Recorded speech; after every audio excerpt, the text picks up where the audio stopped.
Evening friends, welcome to study with Neelam. I hope आप सभी लोग बहुत अच्छे होंगे।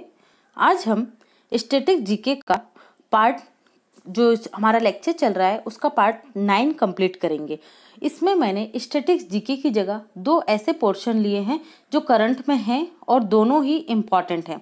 ओके, मैंने आप लोगों से बोला था कि मैं ऑर्गेनाइजेशन के द्वारा जो रिपोर्ट जारी की जाती है वो लाऊंगी, तो वीडियो प्रिपेयर्ड है, बस उसे अपलोड करना है, तो वो कल मॉर्निंग में अपलोड हो जाएगा। बाकी अभी जो हम कंप्लीट करेंगे वो रहेंगे 2020 में जितने भी इंडेक्स हुए हैं उसमें भारत की रैंक प्लस भारत के जो राज्य हैं, अगर राष्ट्रीय स्तर पर कोई इंडेक्स जारी हुआ है तो उसमें कौन सा राज्य प्रथम स्थान पर है। ओके, फर्स्ट चीज ये क्लियर करेंगे और सेकंड हम देखेंगे NRA national recruitment agency. Okay, अगर आप चैनल पर पहली बार आए तो फटाफट से चैनल को सब्सक्राइब कर लीजिए और बेल आइकन प्रेस करना बिल्कुल ना भूलें, जिससे हमारे वीडियो के नोटिफिकेशन आपको सबसे पहले प्राप्त हो। आप हमें सभी सोशल नेटवर्किंग साइट्स से फॉलो कर सकते हैं, सभी का लिंक आपको डिस्क्रिप्शन बॉक्स में प्राप्त होगा। ओके, और इस लेक्चर्स की पीडीएफ फाइल के लिए या इससे पहले कि किसी भी लेक्चर्स के पीडीएफ फाइल के लिए आप टेलीग्राम चैनल ज्वाइन कर सकते हैं, जिसका लिंक आपको डिस्क्रिप्शन बॉक्स में मिलेगा, या फिर टेलीग्राम चैनल पर स्टडी विथ नीलम जाकर आप सर्च कर सकते हैं, आपको ये प्राप्त हो जाएगा। ओके फ्रेंड्स, आप हमारा एप्लीकेशन डाउनलोड कर सकते हैं गूगल प्ले स्टोर से, स्टडी विथ नीलम। चलिए तो शुरू करते हैं हम इंडेक्सेस। देखिए यहाँ पर मैंने आपको सिर्फ वन लाइनर में, अभी यहाँ पर हम एमसीक्यूज नहीं करेंगे, सिर्फ वन लाइनर में आपको याद रखना है कि कौन से इंडेक्स में क्या रैंक है। आप इसका अच्छे से ये कीजिएगा, 2 से 3 बार वीडियो को देख लीजिएगा, देन पूरी की पूरी लिस्ट बनाकर एक अपने रूम में चिपका लीजिएगा, और जब आप इसे बार बार देखेंगे तो आपको ये पूरा सॉल्व हो जाएगा। क्लियर है? चलिए, तो आपको ये पूरे आ जाएंगे, याद हो जाएंगे। मतलब कार्बन डिस्क्लोजर प्रोजेक्ट जो रैंक आई है, कार्बन डिस्क्लोजर प्रोजेक्ट में भारत की रैंक रही है 5वीं। कौन सी रही है? कार्बन डिस्क्लोजर प्रोजेक्ट में भारत की रैंक 5वें नंबर पर है भारत। विघटनकारी प्रौद्योगिकी के सबसे आशाजनक स्रोत सूचकांक, ठीक है, विघटनकारी प्रौद्योगिकी के सबसे आशाजनक सूचकांक में भारत का स्थान कौन सा है? दूसरे स्थान पर है। World happiness index 2020 most important है, भारत की रैंक कितनी है? 144। वर्ल्ड हैप्पीनेस इंडेक्स 2020 भारत की रैंक 144। मेरा मकसद है कि मैं आपको यही याद करवा दूं, ठीक है, तो बिल्कुल केयरफुली सुनिएगा, हो जाएगा आपको याद। स्वच्छता सर्वेक्षण 2020 के अनुसार सबसे स्वच्छ राज्य कौन सा है? छत्तीसगढ़। सबसे स्वच्छ शहर इंदौर। गंगा स्वच्छ शहर वाराणसी, ठीक है। स्वच्छ छावनी क्षेत्र जालंधर। तो ये सारे पॉइंट आप स्वच्छता सर्वेक्षण से याद रखेंगे, और अगर आपको पूरा का पूरा स्वच्छता सर्वेक्षण समझना है तो चैनल पर वीडियो अवेलेबल है, आप उसको जाकर देख सकते हैं। ओके, पोषण अभियान को लागू करने वाला देश का पहला राज्य, किस अभियान को लागू किया था? पोषण अभियान को, तो ये है आंध्र प्रदेश। IMP है। पोषण अभियान को लागू करने वाला देश का पहला राज्य आंध्र प्रदेश। कच्चे लोहे या लोहे को ही इस्पात कहा जाता है का उत्पादन करने वाला दूसरा बड़ा उत्पादक देश कौन सा है विश्व में? तो ये अपना देश है भारत। ओके, देखिए खनिजों से जुड़ा हुआ जो उत्पादन और भंडारण दोनों ही दृष्टि से क्वेश्चन आते हैं, तो जो करंट में डाटा रहता है उससे पूछा जाता है। तो आप ये याद रखें कि लोहा उत्पादन में, कच्चे लोहे के उत्पादन में भारत का विश्व में कौन सा स्थान है? तो दूसरा स्थान है। देश पर चौथी बार सबसे स्वच्छ शहर कौन सा बन गया? इंदौर। 2016 से जारी हो रहा है आपका स्वच्छता सर्वेक्षण। पहली बार आया था स्वच्छ शहरों में मैसूर, और 2017 से लेके 20 तक में कौन आया? नंबर 1 इंदौर रहा है। देश का सबसे प्रदूषित शहर कौन सा है? तो ये है झारिया, झारखंड। झारिया, झारखंड। दुनिया की सबसे शक्तिशाली पासपोर्ट सूचकांक 2020 में भारत की रैंक कितनी रही? 84। और सबसे स्ट्रॉन्ग पासवर्ड किस देश का है? जापान का है। किसका है? जापान का। इसकी नकल नहीं हो सकती है और ना ही इसे नकली बनाया जा सकता है। ओके, मतलब इसमें इस तरीके के मानक, इस तरीके के उपयोग किया गया है मानकों को, जिससे इसकी कॉपी करना इम्पॉसिबल होता है। सबसे स्ट्रॉन्ग पासवर्ड है, और हमारा पासवर्ड कहाँ पर है? तो हम आते हैं इस रैंक में 84th। भारत का password 84th। Okay, global climate risk index 2020 में भारत का स्थान, इन्वायरमेंट से रिलेटेड जितने भी इंडेक्स हैं आप याद रखिए, यहाँ से आपके एग्जाम में आपको एक क्वेश्चन डेफिनेटली देखने को मिलेगा ही मिलेगा। ग्लोबल क्लाइमेट रिस्क इंडेक्स 2020 कौन सी रहेंगी भारत की, 5वें स्थान पर है। ठीक है, ग्लोबल क्लाइमेट रिस्क इंडेक्स में मतलब ये होता है कि कोई भी ग्लोबली कोई क्लाइमेट चेंज होता है, जैसे बाढ़ आ रही है ना, भूकंप आ रहा है, या फिर आगजनी हो रही, जंगल में जो आग लगती है, उस कंडीशन में भारत उस रिस्क को झेलने में किस हद तक है, तो भारत विश्व में 5वें स्थान पर आता है। ओके, जहां पर क्या होता है आप खुद ही देख रहे हैं, कितनी ज्यादा बाढ़ आ रही है पूरे देश में। ठीक है, भूस्खलन कितना ज्यादा हो रहा है, आंधी तूफान कितने ज्यादा आ रहे हैं, और टिड्डी दल का आक्रमण हो रहा है, ये सब क्या है, क्लाइमेट रिस्क ही है। तो भारत इस रैंकिंग में किन स्थान पर आता है, 5वें स्थान पर आता है। गंगा शहरों की लिस्ट में सबसे स्वच्छ शहर 2020 में कौन सा बना है, तो right answer is Varanasi, UP. Okay, और ये किसका निर्वाचन क्षेत्र है, किसका लोकसभा क्षेत्र है, ये कमेंट सेक्शन में आप बताएंगे किसका लोकसभा क्षेत्र है। प्रत्यक्ष बिक्री उद्योग सूचकांक 2020, प्रत्यक्ष बिक्री उद्योग सूचकांक 2020 में भारत की रैंक क्या है, 15। कौन सी है भारत की रैंक, 15, प्रत्यक्ष बिक्री उद्योग सूचकांक 15।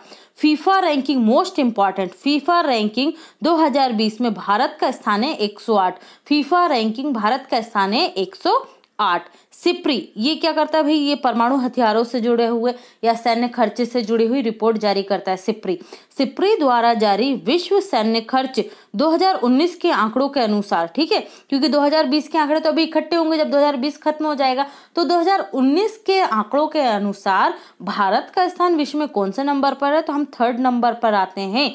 सैन्य खर्च हमारा क्या हुआ है, बढ़ गया है। ओके, आप लोगों को पता ही होगा कितनी ज्यादा रक्षा खरीदी की जा रही है, तो याद रखिएगा सिप्री की रिपोर्ट के अनुसार भारत 2019 के आंकड़ों के अनुसार सैन्य खर्च में किस रैंक पर है, तो 3रे नंबर पर है। विश्व में बिजली उत्पादन सूचकांक देशों में भारत का स्थान कौन से स्थान पर है, तो 3रे स्थान पर। मतलब बिजली के उत्पादन में हम विश्व में कौन से नंबर पर आते हैं, 3रे नंबर पर। कौन से नंबर पर है, 3रे। ओके, एयर पॉल्यूशन इंडेक्स 2020 में मतलब एयर पॉल्यूशन की सबसे ज्यादा स्थिति कहाँ खराब है, तो हमारा देश में है भाई, 2रे नंबर पर आ रहे हैं हम। एयर पॉल्यूशन इंडेक्स 2020 में भारत की रैंक क्या है, 2री है। क्या है, 2री है। सोशल मोबिलिटी इंडेक्स 2020 में भारत की रैंक 76वीं है। सोशल मोबिलिटी, ठीक है, इंडेक्स मतलब एक स्थान जो हमारे सोशली जो सामाजिक स्ट्रक्चर है उसमें कितनी ज्यादा क्या हो रही है, हलचल मची हुई है, कितने ज्यादा परिवर्तन हो रहे हैं, तो भारत इस स्थान पर आता है 76 नंबर पर। QS वर्ल्ड यूनिवर्सिटी इंडेक्स, इसमें कौन है, इसमें यहाँ पर लिखा नहीं है, MIT यूनिवर्सिटी है, ठीक है, मैसाचुसेट्स की। विनिर्माण जोखिम नंबर 1, विनिर्माण जोखिम सूचकांक, ठीक है, विनिर्माण क्षेत्र में जोखिम सूचकांक में भारत का स्थान कौन सा है, तो भारत है 3रे स्थान पर। ठीक है, याद रखिएगा विनिर्माण सूचकांक 2020 3रा स्थान। इंस्टीट्यूट ऑफ मैनेजमेंट, ठीक है, institute of management development, IMD नाम से भी आ सकता है और IMD का फुल फॉर्म यही है। वर्ल्ड कॉम्पिटिटिव इंडेक्स 2020 में भारत कौन से स्थान पर है, 43 स्थान पर। कौन से स्थान पर है, 43 स्थान पर है IMD वर्ल्ड कॉम्पिटिटिव इंडेक्स 2020 में। World real estate transparency index में 2020 में भारत का स्थान है 34वां। कौन से स्थान पर है हम, देखिए मैं आप लोगों को एक चीज बताती हूँ, अगर आप लोगों को लगता है कि इतने सारे इंडेक्स से हम कंफ्यूज हो जाएंगे तो आप की पॉइंट पकड़िए। कैसे, देखिए जैसे हम लोग पढ़ते थे तो हम कैसे याद करते थे, हम पढ़ते थे बिजली उत्पादन, बस। अब बिजली उत्पादन हमने करा, इस तरीके से हम लिखते थे electricity production India 3rd। Okay, तो आप इस तरीके से याद कर सकते हैं, ये आपकी कोडिंग होनी चाहिए कि आप कैसे कोड करते हो। जैसे ये रहा तो हम लोग ऐसे करते थे QS यूनिवर्सिटी MIT, ठीक है, MIT। इससे आपको क्या होगा, ये फालतू जो आप डाटा पढ़ते हो ना पूरा पूरा, ये पढ़ने की आपको जरूरत नहीं है। यहाँ पर आपने करा की पॉइंट, जैसे air pollution, social mobility, QS world university, विनिर्माण जोखिम MID या IMD, ठीक है, कॉम्पिटिटिव इंडेक्स, फिर रियल एस्टेट, ट्रांसपेरेंसी, पर्यावरण निष्पादन, खाद्य सुरक्षा सूचकांक। इस तरीके से आपको की पॉइंट पकड़ना है और उसके आगे इंडिया की रैंक लिख जाना। आपको कोई और कंट्रीज इसीलिए नहीं बताई है क्योंकि आपको प्रॉब्लम ना हो, क्योंकि जब बहुत सारा डाटा होता है तो हम याद नहीं कर पाते, तो आप इस तरीके से कर सकते हैं। क्लियर है? चलिए, world real estate transparency index में भारत का स्थान है 34th। कौन सा है ट्रांसपेरेंसी? 34वां स्थान है। पर्यावरण निष्पादन सूचकांक 2020 में भारत का स्थान है 168। पर्यावरण निष्पादन सूचकांक पे भारत का स्थान है 168। वर्ष 2019-20 के आंकड़ों का खाद्य सुरक्षा सूचकांक जारी किया गया और इस खाद्य सुरक्षा सूचकांक में देश में सर्वोच्च स्थान पर कौन सा राज्य रहा? तो गुजरात। कौन सा रहा? Gujarat. World press freedom index reporters without borders के द्वारा ये जारी किया जाता है। कौन सा स्थान है भारत का? 142वां। World press freedom index 142। विश्व ऊर्जा संक्रमण सूचकांक 2020 में भारत का स्थान है 74th। अब देखिए, एक और तरीका है आपके याद करने का।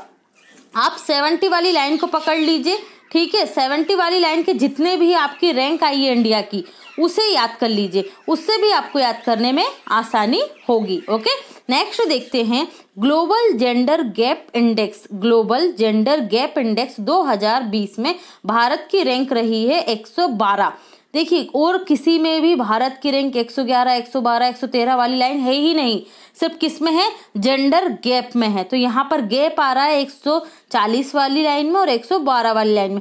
आपकी कोडिंग है, आप जैसे चाहो करो, बस याद करो। ओके, देखिए नेक्स्ट देख लेते हैं हम अंतरराष्ट्रीय बौद्धिक संपदा सूचकांक। इसमें भारत की रैंक है 40। अंतरराष्ट्रीय बौद्धिक संपदा सूचकांक भारत की रैंक 40। डेमोक्रेसी इंडेक्स में भारत की रैंक है 51। Democracy index 51। Democracy index 51। Sustainability index 77। यहाँ पे 77 एस साउंड कर रहा है, यहाँ पे भी सस्टेनेबिलिटी एस साउंड कर रहा है। ओके, तो ये आपको अब याद हो गया, अब आप नहीं भूलोगे इसे। वैश्विक प्रतिभा प्रतिस्पर्धा सूचकांक 72।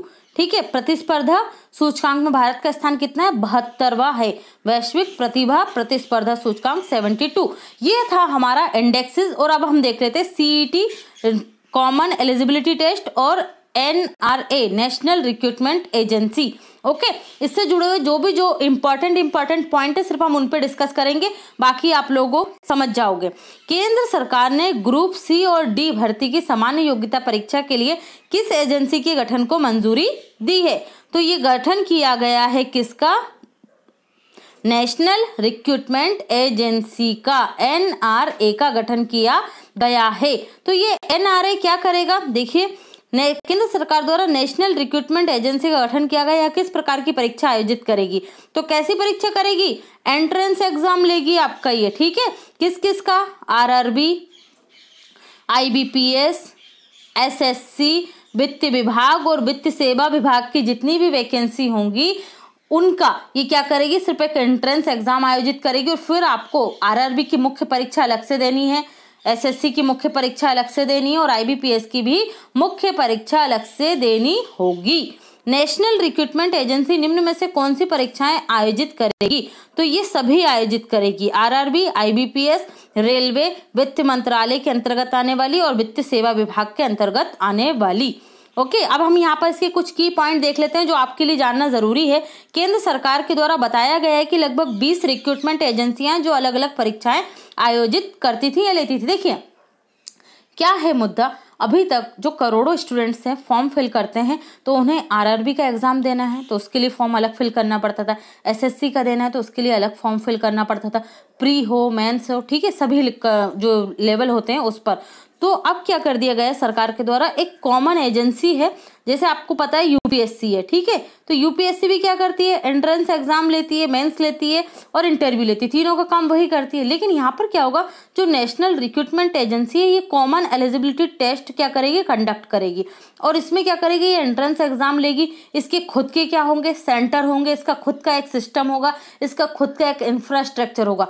ये एंट्रेंस एग्जाम लेगी और उसके बाद जो मेन एग्जाम होगा वो RRB ही लेगा, SSC ही लेगा। मतलब इन एजेंसियों का भी अस्तित्व खत्म नहीं होगा, लेकिन एक कॉमन एजेंसी गठित कर दी जाएगी, क्योंकि अभी जो 20 रिक्रूटमेंट एजेंसी होती थी उनकी जगह अब क्या होगी? एक ही एजेंसी होगी, जिससे स्टूडेंट्स को क्या फायदा होगा कि वो बार बार जो फॉर्म फिल करते थे, बार बार जो पैसे देते थे अलग अलग प्री एग्जाम के लिए, वो अब उन्हें नहीं देना पड़ेंगे। ओके, अब सबके लिए एक कॉमन एलिजिबिलिटी टेस्ट होगा।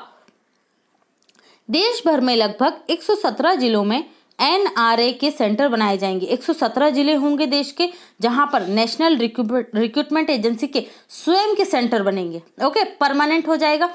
ठीक है, तो ये याद रखिएगा कितने जिलों में बनाया जाएगा, इसका खुद का सेंटर होंगे। ओके, NRA द्वारा साल में 2 बार परीक्षा आयोजित की जाएगी। जैसे आप लोगों को पता होगा नेट का एग्जाम होता है, नेशनल एलिजिबिलिटी टेस्ट। ठीक है, तो उसमें भी साल में 2 बार परीक्षा आयोजित की जाती है। कोई भी कैंडिडेट कितनी भी बार एग्जाम दे सकता है। कॉमन एलिजिबिलिटी टेस्ट का स्कोर अगले 3 वर्षों के लिए मान्य होगा। मतलब अगर आप 2020 में एग्जाम देते हैं तो 2023 तक आपका मान्य होगा। 3 साल 2022 तक, 2020, 21 और 22। ठीक है, इसमें क्या होगा, आप पहले वर्ष में SSC का मेंस दो या RRB का दो या IBPS का दो। इस तरीके से आपके 3 साल के लिए स्कोर कार्ड होगा जिसमें आप किसी भी एग्जाम्स का मेंस दे सकते हैं। ओके, एक बार जो प्री रहेगा उसे क्लियर करने के बाद कई बार परीक्षा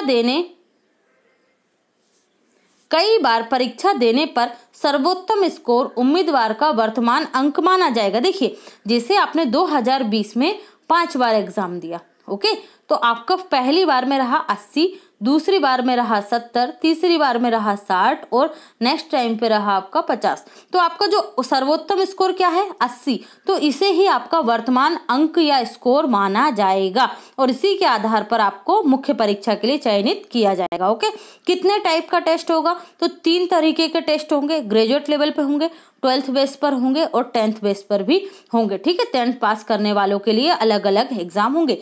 ग्रेजुएट का लेवल अलग होता है, 12th लेवल के स्टूडेंट का अलग होता है, स्ट्रीम चेंज हो जाती हैं और 10th लेवल का अलग होगा। कितनी भाषाओं में आयोजित किया जाएगा, तो 12 भाषाओं में ये कॉमन एलिजिबिलिटी टेस्ट आयोजित किया जाएगा। NRA के लिए 1517.57 करोड़ रुपए का प्रावधान किया गया है। यह खर्च अगले 3 सालों में होगा। इससे आपको एक चीज समझनी है कि इतना जब अमाउंट दिया जा रहा है तो NRA को अपना खुद की बिल्डिंग्स बनानी होंगी, अपना खुद का एक नेटवर्क तैयार करना पड़ेगा, अपनी खुद की एक रिक्रूटमेंट एजेंसी के लिए जो एक रिक्रूटमेंट एजेंसी की नीड होती है उन्हें पूरा करना है। और जब ये दे रहे हैं यहाँ पर कि अगले 3 सालों में ये खर्च करना है, इसका मतलब आप अब समझ जाइए कि अगले 3 वर्षों तक तो जो आपका सिस्टम चल रहा है, RRB के एग्जाम लेगा, SSC का लेगा और IBPS के लेगा, तो 3 वर्षों तक तो ये चलता रहेगा। मोस्ट प्रोबेबली 2023 या 24 से ये काम करेगा, लेकिन सरकार की तरफ से अभी नहीं पता है, ये नहीं बताया गया है कि NRA कब से एग्जाम लेगा। ओके, तो ये भी आप ध्यान रखिएगा। ओके फ्रेंड्स, ये इंपॉर्टेंट की पॉइंट थे, इतना ही जानना आपके लिए ज़रूरी था, इससे ज़्यादा की आवश्यकता नहीं है। यहाँ पर जो नेगेटिव पॉइंट्स थे वो मैंने अभी इंक्लूड नहीं किए, क्योंकि कोई भी जो करंट का टॉपिक होता है उसके बारे में आप इन्फॉर्मेशन जान ले, वही ज़रूरी है। ओके, चलिए।